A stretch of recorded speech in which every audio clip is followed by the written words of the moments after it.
আসসালামু আলাইকুম দর্শক। এক দশক পর আবার ইরানি হজযাত্রী পরিবহন শুরু করলো সৌদি উড়োজাহাজ সংস্থা। আরব বিশ্বের ঐক্যের জন্য এটা একটা খুবই গুরুত্বপূর্ণ ইস্যু বা গুরুত্বপূর্ণ ঘটনা।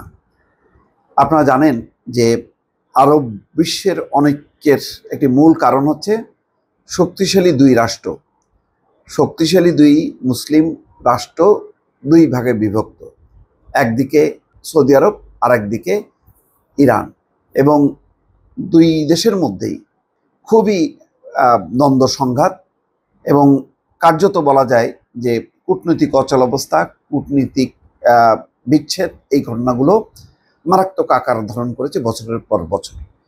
বর্তমান যেই পরিস্থিতি, ফিলিস্তিনিদের স্বার্থ রক্ষা, ফিলিস্তিনি জনগণকে একেবারে যেভাবে নিধন করা হচ্ছে, সেই প্রেক্ষিতে এবং ডোনাল্ড ট্রাম্প সৌদি আরব সফর করার পর এই ধরনের সিদ্ধান্তটা প্রমাণ করে যে সৌদি আরব খুবই সূক্ষ্মভাবে বিষয়টি খেলছে, এই কারণে যে তারা আমেরিকাকেও অখুশি রাখতে চায় না, আবার ওই অনৈক্যের যে একটা সুযোগ নেবে পশ্চিমা বিশ্ব, বিশেষ করে মার্কিন যুক্তরাষ্ট্র, সেই সুযোগ দিতে চায় না। সেই সুযোগ দিতে চায় না বলেই আজকে এক দশক পর আবার ইরানের হজযাত্রী পরিবহন শুরু করছে সৌদি আরবের উড়োজাহাজ সংস্থা।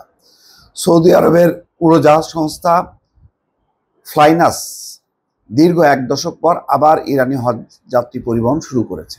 এটিকে সৌদি আরব এবং ইরানের মধ্যে উষ্ণ সম্পর্ক হওয়ার আরেকটা ইঙ্গিত হিসেবে দেখা হচ্ছে। সৌদি বেসামরিক বিমান চলাচল কর্তৃপক্ষের এক কর্মকর্তার নাম প্রকাশ না করার শর্তে বার্তা সংস্থা এপিকে জানিয়েছে, গত শনিবার তেহরানের ইমাম খোমেনি বিমানবন্দর থেকে ইরানি হজযাত্রী পরিবহন শুরু করেছে ফ্লাইনাস। ওই কর্মকর্তা বলেন, ইরানের মাশহাদ শহর থেকেও ফ্লাইট চালু করা হবে। এর মাধ্যমে 35,000-এর বেশি হজযাত্রী সৌদি আরবে যাত্রা করতে পারবেন। ফ্লাইনাস হলো সৌদি আরব ভিত্তিক একটি স্বল্প খরচের উড়োজাহাজ সংস্থা। এটি আভ্যন্তরীণ এবং আন্তর্জাতিক রুটে ফ্লাইট পরিচালনা করে থাকে।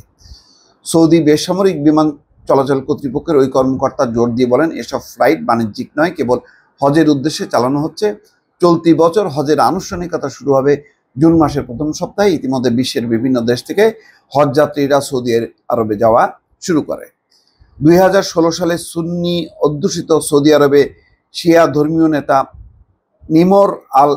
নিমরকে মৃত্যুদণ্ড দেওয়ার প্রতিবাদে শিয়া অধ্যুষিত ইরানে বিক্ষোভ চলার সময় তেহরানে সৌদি দূতাবাস এবং মাশহাদের কনসুলেটে হামলা চালানো হয়। এর জের ধরে দুই দেশের মধ্যে কূটনৈতিক সম্পর্ক ছিন্ন হয়ে যায়।